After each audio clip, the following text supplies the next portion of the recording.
Intégrées aujourd'hui dans tous les domaines et tous les secteurs, peuvent-elles servir également l'agriculture? En tout cas, aujourd'hui, elles apparaissent comme une aubaine pour le développement agricole au Bénin et en Afrique.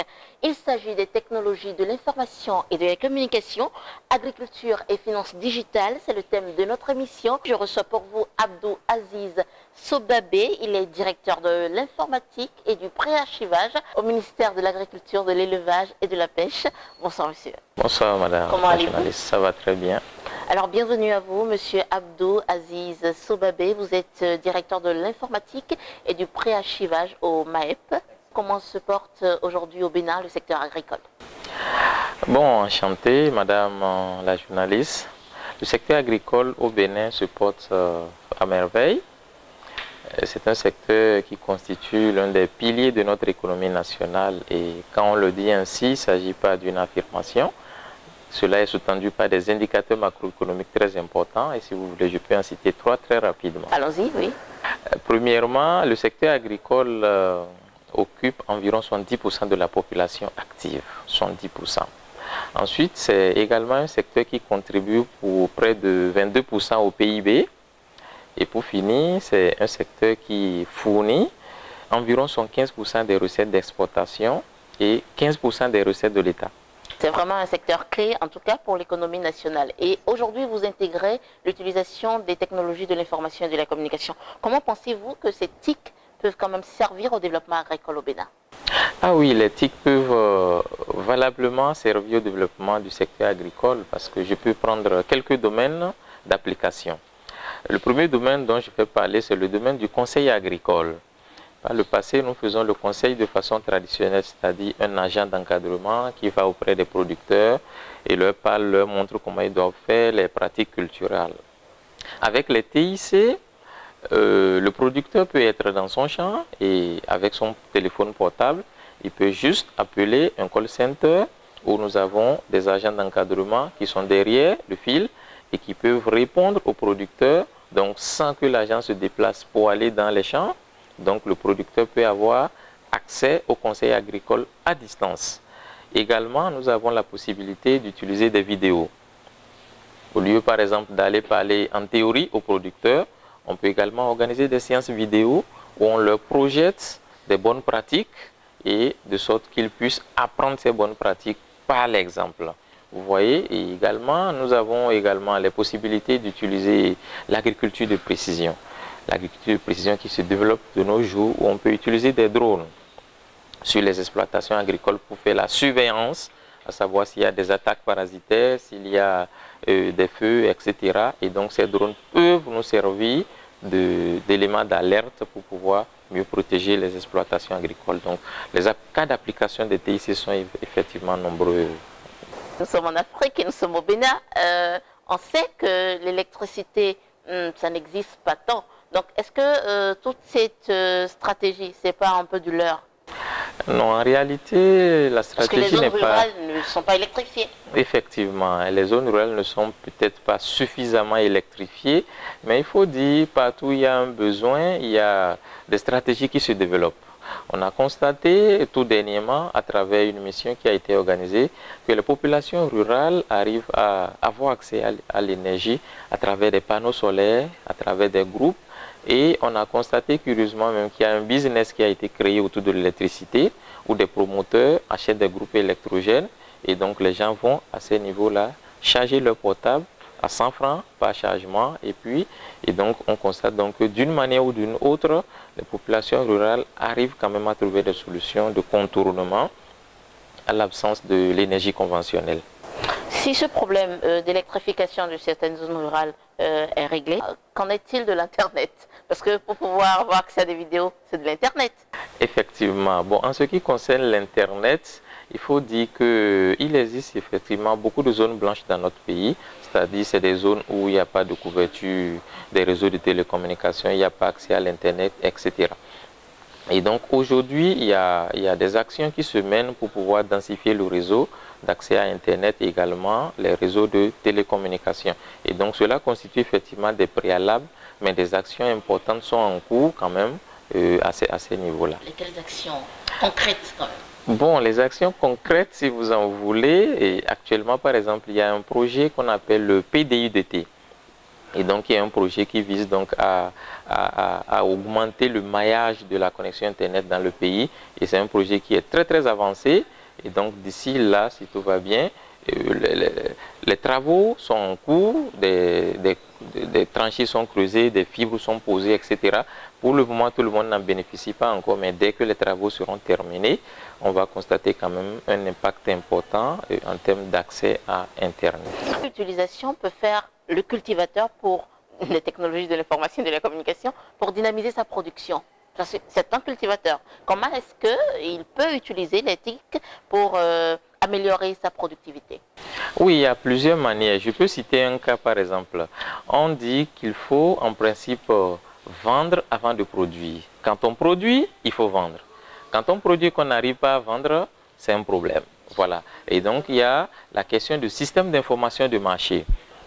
Aujourd'hui, les TIC constituent un vecteur très important pour le système d'information de marché, où le producteur, étant dans son exploitation, rien qu'avec son téléphone portable, il a la possibilité d'interroger une plateforme à travers juste un code qui permettra de lui dire, sur le marché de Glazoé, le riz est à tel montant, le maïs, le sac de 25 kg est à tel montant, etc. Donc, ça lui permet de savoir et de décider où est-ce qu'il peut vendre son produit.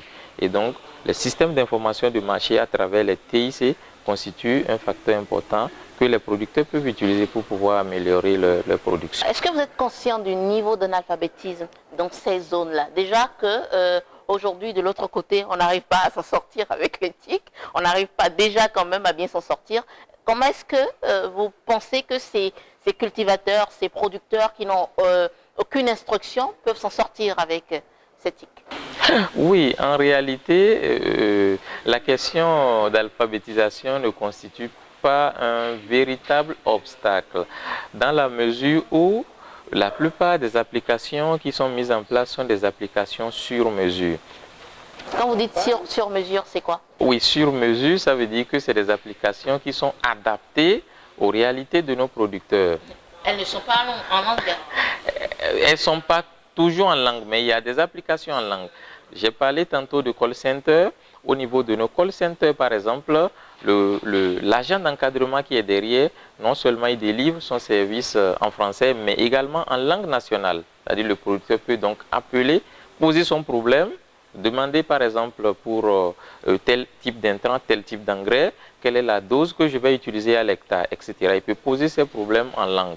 Maintenant, les autres façons, plusieurs applications n'ont pas forcément besoin de technologies très très avancées. Rien qu'avec le téléphone simple, hein, les producteurs peuvent quand même envoyer juste un message. Quand on lui apprend qu'il faut composer 1 et 2, vous envoyez, vous appuyez sur telle touche, ça permettra de vous répondre sur le prix de tel produit au niveau de tel marché. Donc il y a de ces genres d'applications qui ne sont pas extrêmement sophistiquées, compliquées à utiliser pour le producteur. Vous avez parlé tout à l'heure de agriculture avec précision. Agriculture de précision. Ok, agriculture de précision. Qui veut utiliser ce système? Ah oui, en réalité, ce sont des services qui vont être offerts aux producteurs à travers des services du ministère de l'Agriculture. Nous voulons mettre en place ce qu'on appelle les centres de services agricoles.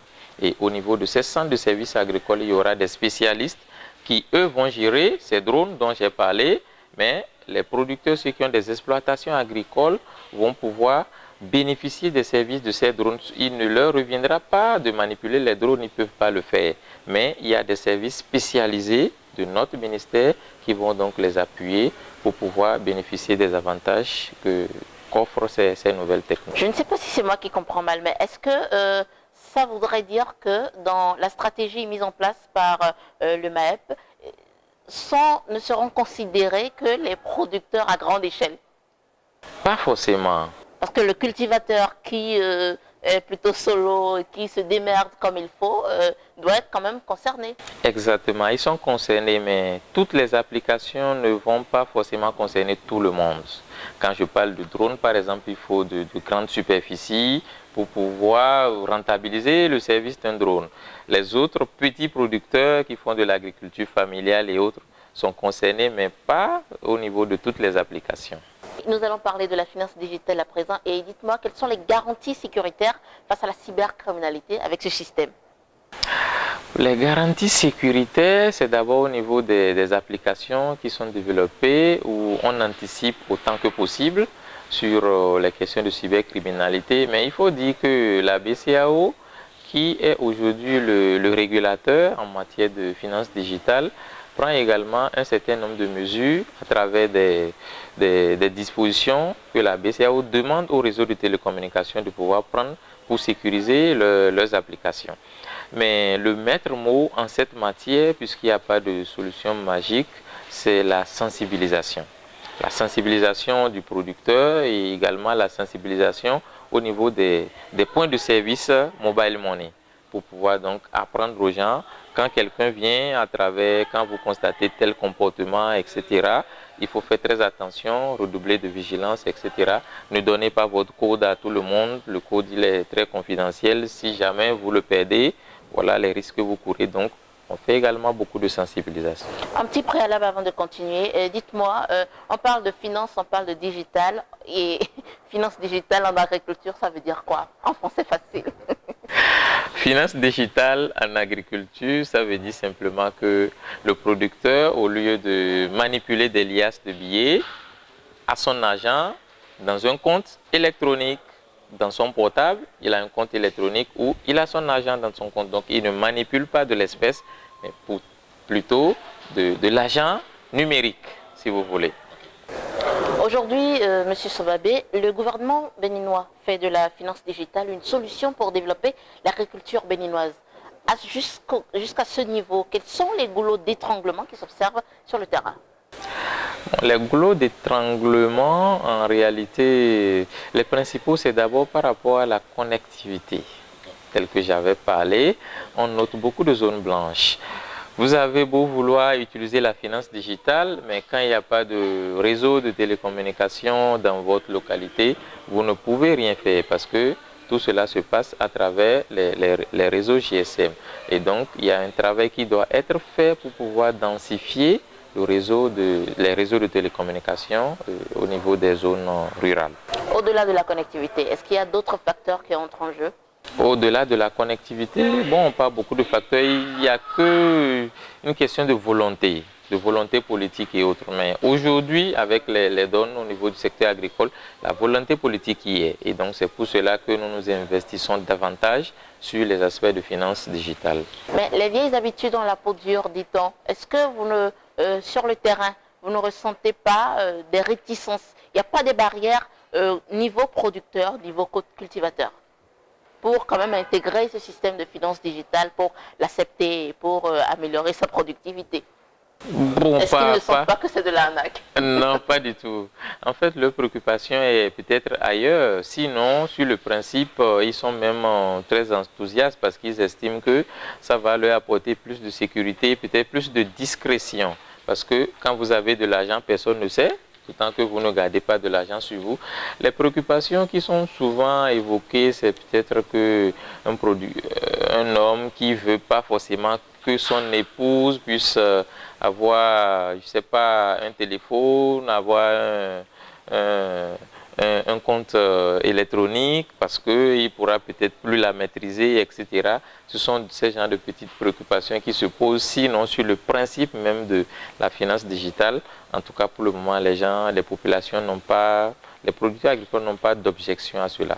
La seule chose peut-être qu'ils demandent, c'est peut-être de pouvoir interagir avec les autres acteurs à leur niveau. C'est-à-dire, il ne suffit pas qu'eux, ils aient la volonté. Celui à qui il vend son riz, qui doit le payer, si lui n'est pas d'accord à payer à travers la finance digitale, le producteur ne peut rien. Celui à qui le producteur doit payer pour ses prestations, si l'intéressé refuse d'accepter de la finance digitale, le producteur ne peut rien. Donc il faudra agir également dans l'environnement du producteur pour que non seulement lui, mais tout son environnement, tout son écosystème puisse être favorable à l'utilisation de la finance digitale. Il n'est un secret pour personne que les paysans sont quand même un peu hostiles aux banques et tout. Quel mécanisme avez-vous prévu par rapport à ça? Bon, comme vous constatez ici, pour la finance digitale, il ne s'agit pas forcément de banque.